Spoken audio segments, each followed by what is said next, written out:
2025년 올해도 어김없이 새해가 밝았습니다. 모두 주님 안에서 새해 복 많이 받으시기를 바랍니다. 네, 새해를 맞이하는 1월은 꿈과 기대 그리고 소망을 자연스럽게 이야기할 수 있는 특별한 시기다라는 생각이 듭니다. 그래서 2025년 올 한 해 우리 성도님들 모두 영육간에 강건하시고 또한 믿음의 성장이 있기를, 그리고 하나님께 기도드리는 모든 것들이 하나님의 선한 뜻 안에서 응답되어지기를 기원합니다. 네, 오늘 함께 묵상할 이 본문 말씀 시편 70편은 참 독특한 면이 있습니다. 어떤 독특한 면이 있냐면은 시편 40편과 연결되어져 있습니다. 시편 40편 마지막 5구절인 13절에서 17절의 내용과 똑같습니다.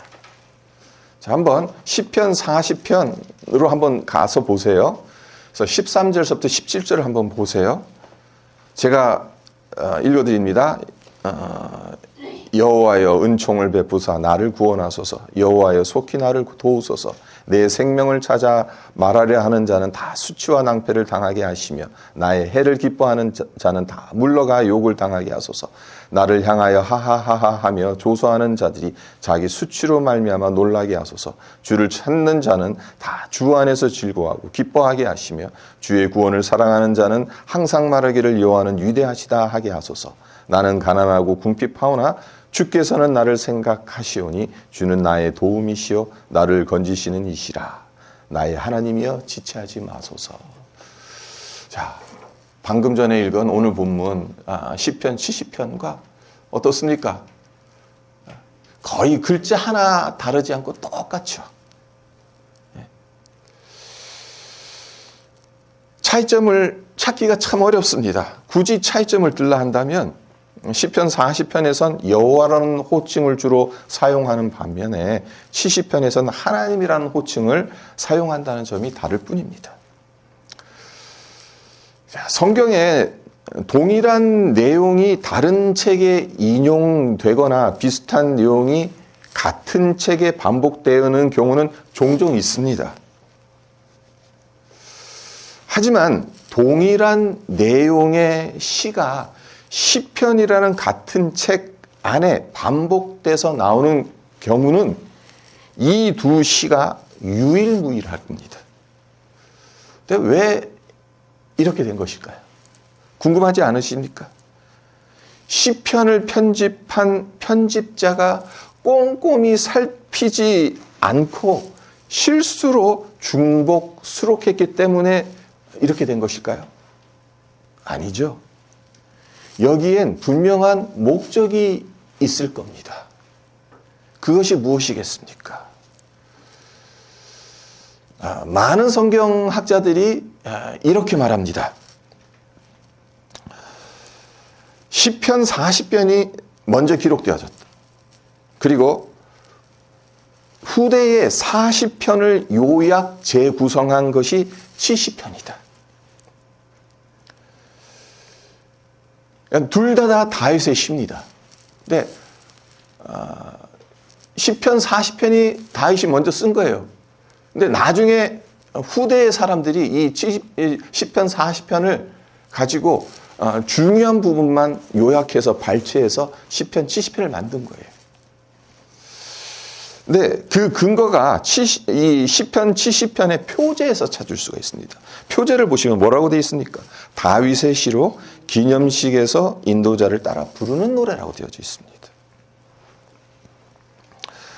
자, 생각해 보세요. 기념식에서 인도자를 따라 부르는 노래가 길다고 한다면 군중들이 따라 부르기 쉽겠습니까? 짧아야 군중들이 따라 부르기 쉽겠죠. 시편 40편은 17절로 되어져 있잖아요. 그러니까 17절을 다 따라 살려면 쉽지가 않아요. 그러니까 후대 사람들이 이 기념식에 이 다윗의 이 시편 40편이 너무 좋은 거예요. 이것을 기념식마다 낭송하고 싶고 같이 따라 부르고 싶은 거예요. 근데 17절 다 할 수는 없으니까 가장 중요한 핵심 부분인 13절로 17절을 따로 떼어내서 시편 70편으로 만든 겁니다.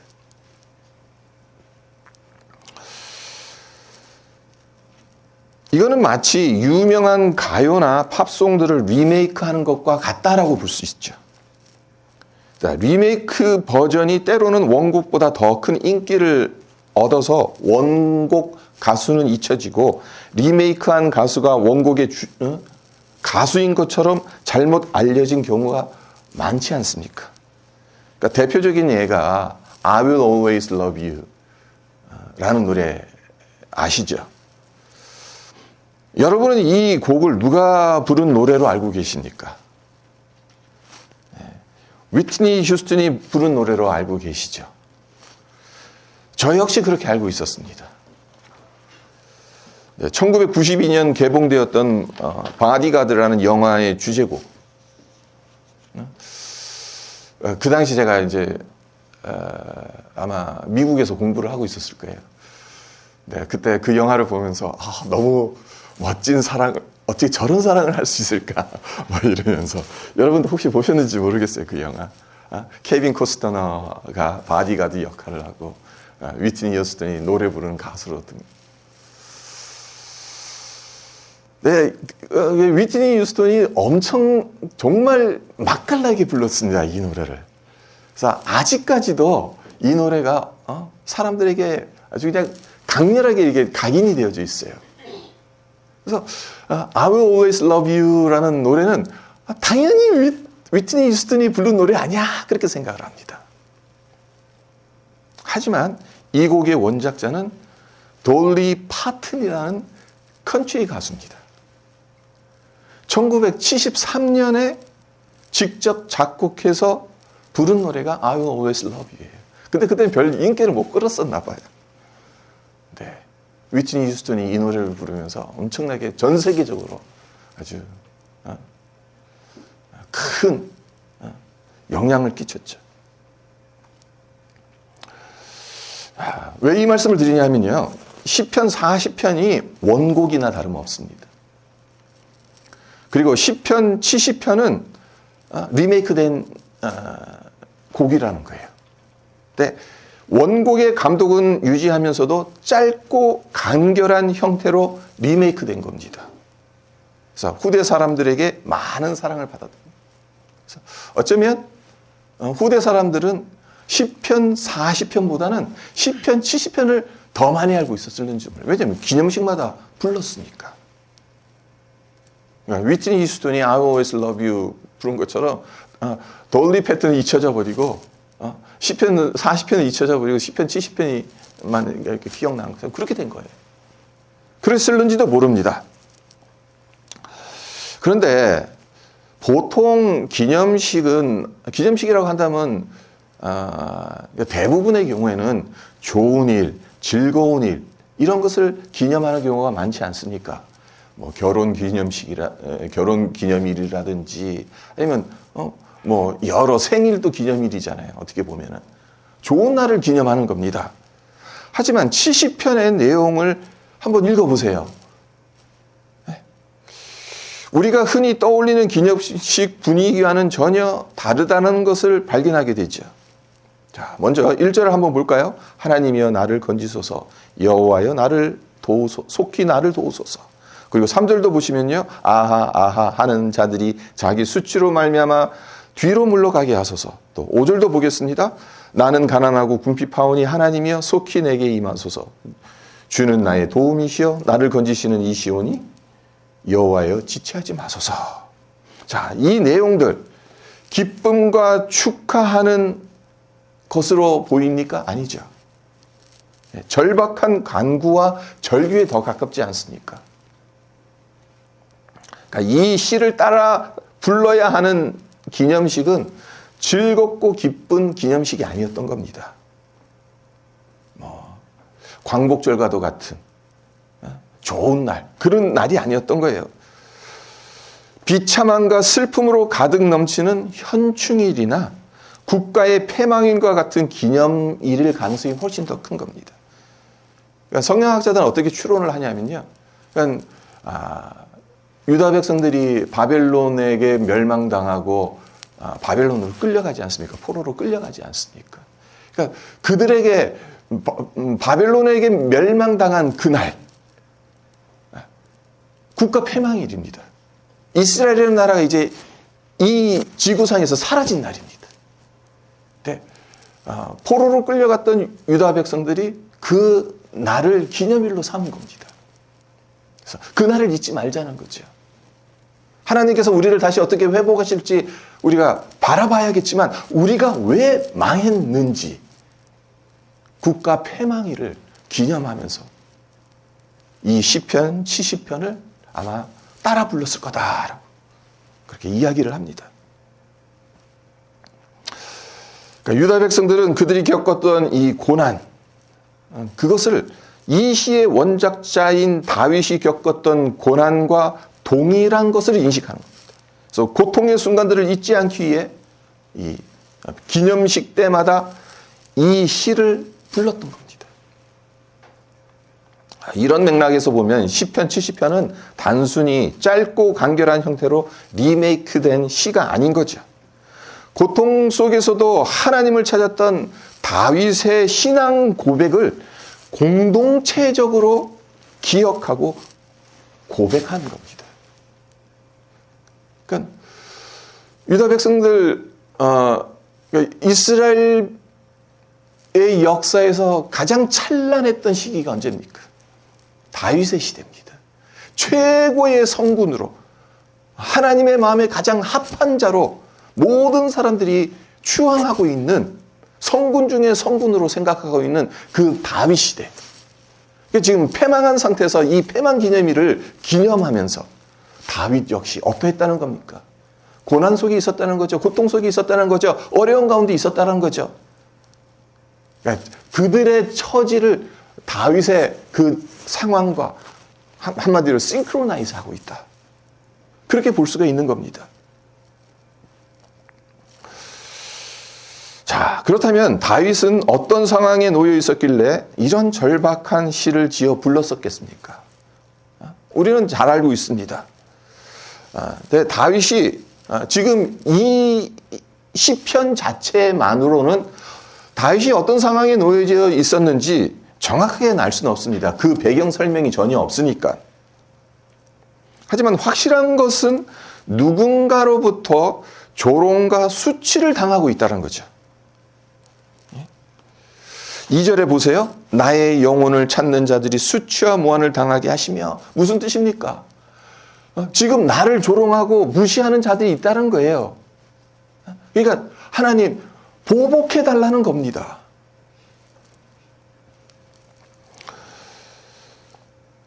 그리고 지금 자기 힘으로는 이 상황을 헤쳐나갈 수 없다는 겁니다. 그러니까 하나님 앞에 구하는 거죠. 간구하는 거죠. 나를 무시하고 나를 조롱하는 자들이 있습니다. 제 힘으로는 저들을 어떻게 할 수가 없습니다. 하나님께서 대신 보복해 주십시오. 그 뜻입니다. 네, 특별히 우리가 주목할 점이 하나 있습니다. 자, 1절을 한번 다시 보시면요. 하나님이여 나를 건지소서 여호와여 속히 나를 도우소서라고. 여기에 동사가 건지소서, 도우소서 이렇게 되어져 있죠. 한국말로는.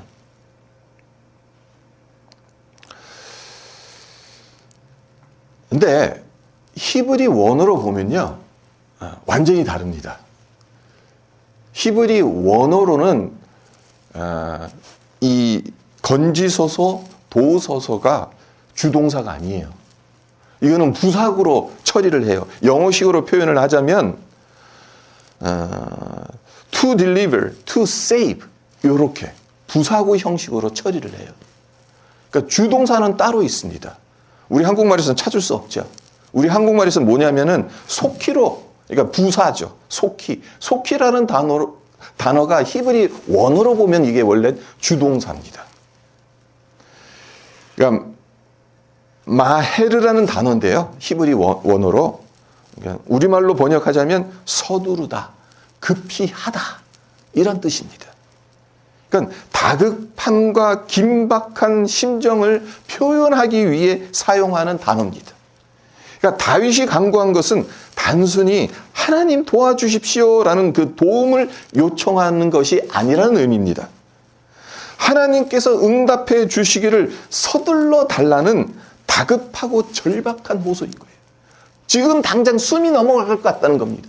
하나님이 지금 당장 도와주시지 않으면 제가 죽을 것 같다라는 그런 다급한 심정으로 하나님 앞에 그렇게 하는 겁니다. 그래서 히브리 원문에 충실히 번역을 한다면 이렇게 번역이 돼야 됩니다. 나를 건져 주실 것을 서둘러 주십시오. 여호와여 나를 도와주실 것을 서둘러 주십시오. 나를 도와주시되 나를 건져 주시되 어떻게 서둘러 달라는 거예요. 제가 지금 너무 힘듭니다. 하나님 지금 당장 저를 이렇게 도와주시는 것을 건져 주시는 것을 서두르시지 않으면 제가 정말 제 명이 못 살 것 같습니다. 그런 뜻이죠. 다윗은 지금 매우 다급한 겁니다. 하나님께서 건져주시고 도와주실 것을 서둘러 주셔야만 하는 겁니다. 네, 하나님 지금 어떠십니까? 다윗이 이렇게 하나님 앞에 기도하고 있는데 하나님은 어떻게 반응하십니까? 즉각적으로 응답하시지 않는 것처럼 보입니다. 다윗이 이런 간구를 드린다는 것은 무슨 의미가 있는 겁니까? 아직 하나님께서 도와주시지 않는다라는 의미잖아요. 하나님이 도와주셨다면 이런 간구를 할 이유가 없죠. 하나님께서 다윗을 구원하시기를 서두르시지 않는 것처럼 보입니다. 오히려 하나님께서 그 상황을 외면하시고 방치하시는 것과 같은 느낌을 받을 정도입니다. 그러니까 다윗 입장으로는 얼마나 속이 타겠습니까? 방금 전에 다윗이 어떤 상황에 처해 있는지 정확히 알 수 없다라는 말씀을 드렸습니다마는 이 상황이 사울에게 쫓김을 당했을 거다라는 한번 가정을 해보세요. 다윗이 참 힘든 때가 두 번 있었잖아요. 크게. 한 번은 사울에게 쫓겼던 때, 그리고 다른 한 번은 자기 아들 압살롬에게 쫓겼던 때. 근데 만약에 사울에게 쫓겼던 때라고 가정을 해보세요. 다윗이 사울에게 얼마나 오랫동안 쫓김을 당했습니까? 10년입니다. 10년이면 강산도 변한다고 하는데 그 10년 동안 한 번도 제대로 잠을 잘 적이 있겠습니까? 제대로 쉰 적이 있겠습니까? 10년 동안 사울이 쫓아오는 것에 대해서 계속해서 도망 다녀야 합니다. 그래서 사무엘상 19장부터 30장의 내용이 바로 그 내용이에요. 사울에게 쫓겨 이곳 저곳으로 계속해서 도피하는. 네, 또 다른 한번 이런 가정을 해보세요. 이 시를 이건 원시는 뭡니까? 시편 40편이죠. 네? 그러니까 시편 40편이 이 도피 생활 7년이나 한 8년쯤에 쓰여졌다고 한번 생각을 해보세요. 다윗 입장으로는 우리는 알고 있죠. 도피한 생활이 10년이다라고 알고 있습니다. 그러나 다윗은 몰라요, 지금. 7년, 8년이 됐어요. 그럼 앞으로 더 얼마나 더 이 핍박을 받고 더 도망 다녀야 될지 모르는 거예요. 그렇지 않겠습니까? 그러니까 답답했을 겁니다. 애가 탔을 겁니다. 이런 상황이 속히 끝나지 않고 계속 지속된다면 아무리 믿음 좋은 사람이라 하더라도 하나님만 믿고 의지하기가 참으로 어려울 겁니다. 그러니까 다윗 역시 지금 앞서 말씀드렸잖아요. 서둘러 주십시오, 하나님. 더 이상 못 견디겠습니다. 한계가 온 것 같습니다. 제가 더 이상 어떻게 하나님 안에서 견뎌낼 수 있을지 모르겠습니다. 그럼에도 불구하고 우리는 다윗의 다윗다움을 이 시에서 볼 수 있는 겁니다. 어디에서 볼 수 있는 겁니까? 제가 예전에도 그 말씀을 한번 드렸죠. 시편에 나오는 탄원시들은 그러니까 이렇게 겉으로만 보면 하나님 앞에 원망하고 불평하고 하나님 왜 안 도와주시냐, 왜 가만히 있느냐, 그렇게 보이지만 그렇게 하나님 앞에 자기의 마음을 쏟아놓는 것 자체가 엄청난 믿음의 고백인 겁니다. 사실 하나님을 믿지 않으면 하나님 앞에 나가서 이렇게 할 필요가 없어요. 그러니까 다윗이 제발 좀 서둘러 주십시오. 저를 건져 주실 것을, 저를 구원해 주실 것에 대해서 제발 서둘러 주십시오라고 하나님 앞에 탄원하는 것, 그 자체가 믿음입니다. 그러니까 우리 역시 마찬가지죠. 그러니까 사람들에게 불평하고 원망하고 하나님 왜 안 도와주시냐 그러고 사람들 앞에서 그렇게 해서는 안 됩니다. 하지만 하나님과 그 내밀한 공간에서, 내밀한 기도 속에서 하나님 앞에 어떤 원망을 쏟아부어도 상관없어요. 불평을 쏟아부어도 상관없어요. 내 심정을 다 토로해도 상관없어요. 하나님, 제 마음을 좀 알아주십시오. 제가 이렇게 힘듭니다. 이렇게 답답합니다. 애가 탑니다. 하나님이 서둘러 주시지 않는다면, 속히 이 일을 행해 주시지 않는다면, 그 자체가 믿음의 고백인 겁니다. 다윗은 지금 하나님 앞에 이 믿음의 고백을 드리고 있는 겁니다.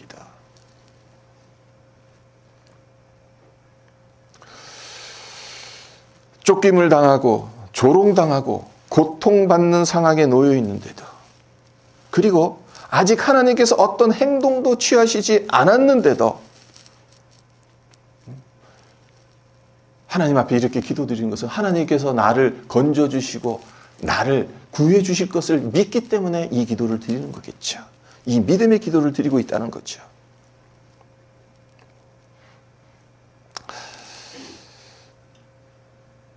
자, 참된 신앙이란 이런 것 아니겠습니까? 즉각적으로 하나님께서 기도에 응답하시지 않는다 하더라도 믿음의 자리를 지키는 것. 우리 모두 이런 믿음을 본받았으면 좋겠습니다.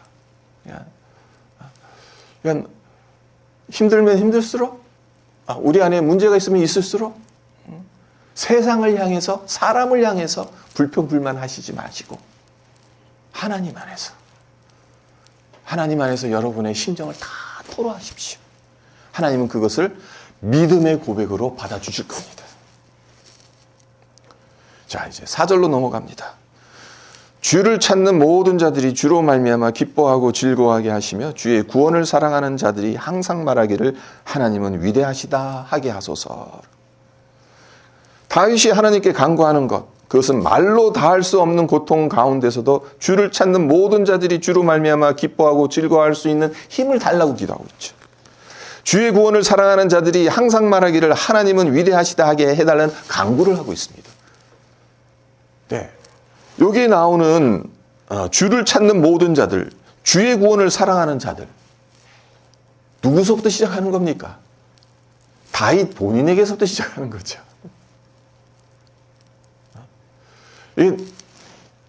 세상에 믿는 자들을 위한 중보 기도인 것처럼 보이지만 사실은 자기 자신을 위한 기도입니다. 나에게 이런 힘을 주십시오. 이 상황 속에서도 주로 말미암아 기뻐하고 즐거워할 수 있는 힘을 주십시오.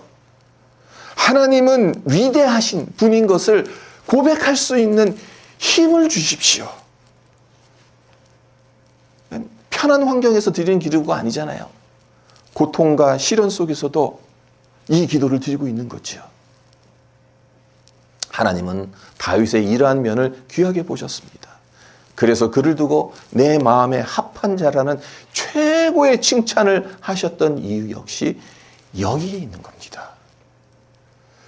성도 여러분, 주변 사람들에게서 도움을 받으려 할 때 어떻게 하는 것이 지혜로운 것이겠습니까?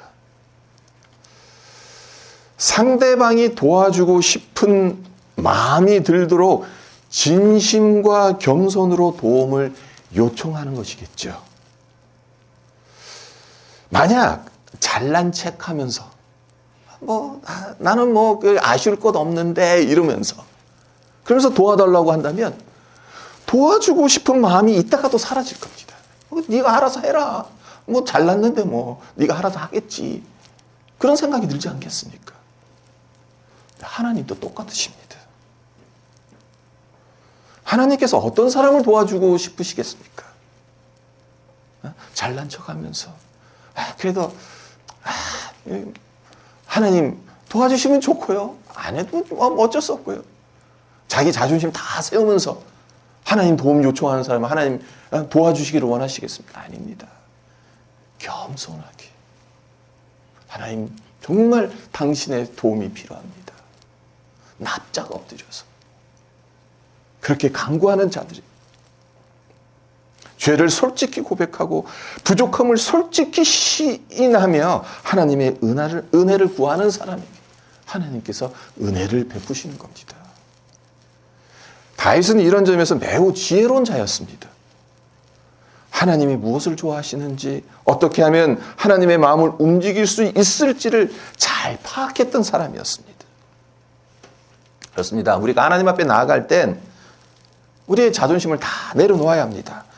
우리의 부족함을 하나님 앞에 다 쏟아부어야 하는 겁니다. 그러할 때 하나님께서 우리의 부족함을 채워주시는 겁니다. 하나님은 오늘도 구원을 사모하는 심령을 찾고 계시고 그런 자들을 건지시고 도와주십니다. 매년 그렇습니다마는 이번 연말 연시는 예년에 비해 더 뒤숭숭한 것 같아요. 특별히 한국의 상황 어떻습니까? 한치 앞이 보이지 않을 정도로 파탄난 정국, 팍팍한 살림살이에 안타까운 여객기 참사까지 몹시 혼란스럽습니다. 캐나다 역시 마찬가지입니다. 지금 토론토의 실업률이 8%, 9% 이렇게 넘어가고 있고 언제 이 경기가 회복될지 아무도 몰라요. 이틀 전 한국의 한 신문에 이런 칼럼이 기재되어 있는 것을 읽은 적이 있습니다. 제가 발췌한 일부 내용을 읽어드리도록 합니다. 2025년은 60갑자에 따른 을사년이다. 10간과 12지를 순서대로 조합해 총 60개 해가 번갈아 돌아오는데 을사년은 그중 42번째 해다. 이전 을사년은 1965년, 1905년 등이었다. 특히 을사늑약이 체결된 1905년의 강렬한 기억 탓에 우리나라는 을사년마다 고초를 겪었다는 말도 세간에 돈다. 쓸쓸하고 스산한 분위기나 매우 가난한 모습을 뜻하는 을씨년스럽다는 표현도 이 을사늑약 이후 흉흉한 민심을 가리킨 을씨년스럽다에서 을사년스럽다에서 유래되었다는 게 정설이다. 이래저래 불안한 새해다. 하지만 독일 시인이자 철학자 프리드 실러가 이렇게 말했다. 사람은 행운의 시기에 위대해 보일지 모르나 실제 성장하는 것은 불운의 시기다. 그리고 또한 영국 소설가 헨리 필딩은 이렇게 말했다. 불행은 그것으로 죽지 않는 이들을 더 강하게 만든다. 기쁘고 즐겁고 좋은 소식들로 가득 넘쳐났으면 하는 것이 새해 우리의 바람이기는 합니다마는 2025년의 현실은 신문에 기재된 컬럼처럼 어쩌면은 흉흉하고 을씨년스러울런지도 모릅니다. 올 한 해도 우리의 바람과는 다르게 또 힘들고 고통스러운 터널을 또 통과해야 될는지 몰라요. 네, 중요한 게 있죠. 다윗이 처한 상황과는 달라도 많이 다르긴 합니다만 우리 역시 그렇기 때문에 하나님의 도우심이 필요한 때라는 겁니다. 하나님을 전적으로 의지하고 겸손하게 나아가는 자를 하나님은 건지시고 도우신다는 사실. 오늘 시편 70편을 통해서 우리의 마음에 새겼으면 좋겠습니다. 자, 우리 모두 믿음의 기도로 새해를 활짝 열었으면 좋겠습니다. 그 기도가 감사의 기도가 됐든 아니면 정말 하나님 앞에 답답함을 토로하는 탄원의 기도가 됐든 하나님 앞에 믿음의 기도를 드리면서 이 새해를 열었으면 좋겠습니다. 어떤 상황 속에서도 하나님께 우리의 모든 것을 맡기고 간구하기를, 그래서 주로 말미암아 기뻐하고 즐거워하며 하나님은 위대하시다는 고백을 드리는 2025년 한 해가 되기를 주님의 이름으로 축원드립니다.